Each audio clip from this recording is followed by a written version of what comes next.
Hello दोस्तों, आप सभी का हमारे स्टडी ग्रुप एजुकेशन में स्वागत है। आज की इस वीडियो में हम सीजीपीएससी प्री परीक्षा के लिए कुछ महत्वपूर्ण एमसीक्यू प्रश्नों को देखेंगे जो कि विगत वर्षों में पूछे गए हैं। तो चलिए वीडियो स्टार्ट करते हैं। पहला प्रश्न है, निम्नलिखित में से कौन सा संविधान संशोधन अधिनियम गुड्स एंड सर्विस टैक्स का प्रावधान करता है? ऑप्शन ए है 58वां संविधान संशोधन अधिनियम 2012, 99वां संविधान संशोधन अधिनियम 2014, 100वां संविधान संशोधन अधिनियम 2015, 101वां संविधान संशोधन अधिनियम 2016। तो इसका सही आंसर होगा ऑप्शन डी, 101वां संविधान संशोधन अधिनियम 2012 जीएसटी अर्थात गुड्स एंड सर्विस टैक्स का प्रावधान करता है। अगला प्रश्न है, एक अंतर्राज्य परिषद की स्थापना की जा सकती है। ऑप्शन ए है संसद द्वारा, ऑप्शन बी है राष्ट्रपति द्वारा, ऑप्शन सी है राष्ट्रीय विकास परिषद द्वारा और ऑप्शन डी है क्षेत्रीय परिषद द्वारा। तो इसका सही आंसर होगा ऑप्शन बी, राष्ट्रपति द्वारा। एक अंतर्राज्य परिषद की स्थापना राष्ट्रपति द्वारा की जा सकती है। अगला प्रश्न है, राज्यपाल को उन सिद्धांतों की सिफारिश कौन करता है जो राज्य द्वारा लगाए गए करों और शुल्कों का राज्य और पंचायतों के बीच बंटवारा करती है? ऑप्शन ए है मुख्यमंत्री, ऑप्शन बी है राज्य के वित्त मंत्री, ऑप्शन सी है राज्य वित्त आयोग और ऑप्शन डी है जिला परिषद। तो इसका सही आंसर होगा ऑप्शन सी, राज्य वित्त आयोग। राज्य वित्त आयोग के द्वारा राज्यपाल से सिफारिश की जाती है कि वह किस प्रकार राज्य और पंचायतों में शुल्कों का बंटवारा करे। अगला प्रश्न है, किसी भी प्रजाति में गुणसूत्रों की संख्या होती है। ऑप्शन ए है आयु के साथ बढ़ती है, आयु के साथ घटती है, ऑप्शन सी है स्थिर रहती है और ऑप्शन डी है वजन के साथ बढ़ती है। तो इसका सही आंसर होगा ऑप्शन सी, स्थिर रहती है। जैसे मनुष्य में गुणसूत्रों की कुल संख्या 46 है और यह वजन, आयु इन सभी के आधार पर प्रभावित नहीं होती है, इनकी संख्या एक निश्चित होती है। अगला प्रश्न है, वस्तु और सेवा कर में निम्नलिखित में से कौन सा कर शामिल नहीं है? ऑप्शन ए है उत्पाद शुल्क, ऑप्शन बी है सीमा शुल्क, ऑप्शन सी है मूल्यवर्धित कर और ऑप्शन डी है सेवा कर। तो इसका सही आंसर होगा ऑप्शन बी, सीमा शुल्क। वस्तु और सेवा कर में सीमा शुल्क शामिल नहीं है।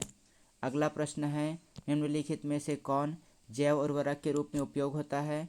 ऑप्शन ए है राइजोबियम, ऑप्शन बी है नीलहरित शैवाल, ऑप्शन सी है एजोला, ऑप्शन डी है उपरोक्त सभी। तो इसका सही आंसर होगा ऑप्शन बी, उपरोक्त सभी। राइजोबियम, नीलहरित शैवाल और एजोला इन सभी का प्रयोग जैव उर्वरक के रूप में किया जाता है। अगला प्रश्न है, भारत के किस राज्य में नगरीय जनसंख्या का प्रतिशत सर्वाधिक है? तो इसका सही आंसर होगा ऑप्शन ए, गोवा। गोवा में नगरीय जनसंख्या का प्रतिशत सर्वाधिक है। अगला प्रश्न है, भारत में सांत घाटी किस राज्य में स्थित है? तो इसका सही आंसर होगा ऑप्शन बी, केरल में। भारत में सांत घाटी केरल राज्य में स्थित है।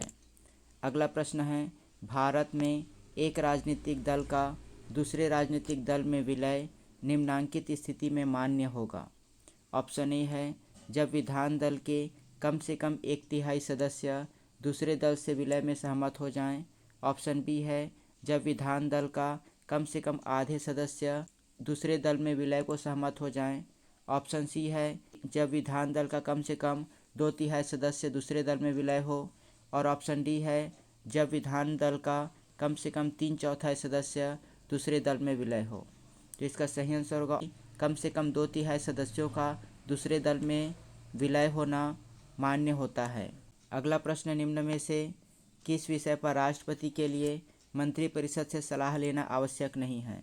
ऑप्शन ए है राजदूतों की नियुक्ति, ऑप्शन बी है विधेयकों पर स्वीकृति, ऑप्शन सी है राज्यपाल द्वारा प्रेरित विधेयकों की स्वीकृति और ऑप्शन डी है लोकसभा भंग करना।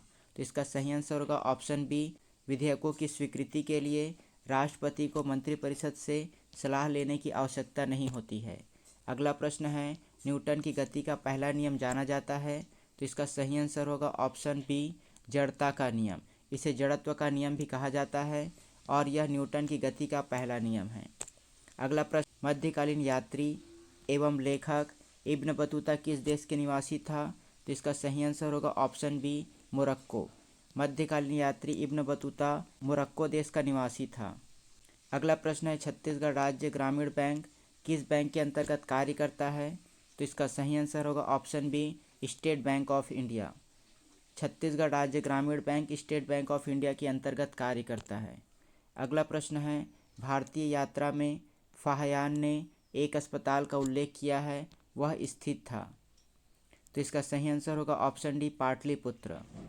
यह अस्पताल पाटलिपुत्र में स्थित था। और इस वीडियो का आखिरी प्रश्न, छत्तीसगढ़ के किस जिले में बॉक्साइट खनिज उपलब्ध है? तो इसका सही आंसर होगा ऑप्शन सी, कोंडागांव में। कोंडागांव में बॉक्साइट खनिज उपलब्ध है। अगर आपको वीडियो अच्छी लगी तो वीडियो को लाइक कीजिए और साथ ही ऐसे और वीडियो पाने के लिए आप हमारे चैनल को सब्सक्राइब कर सकते हैं।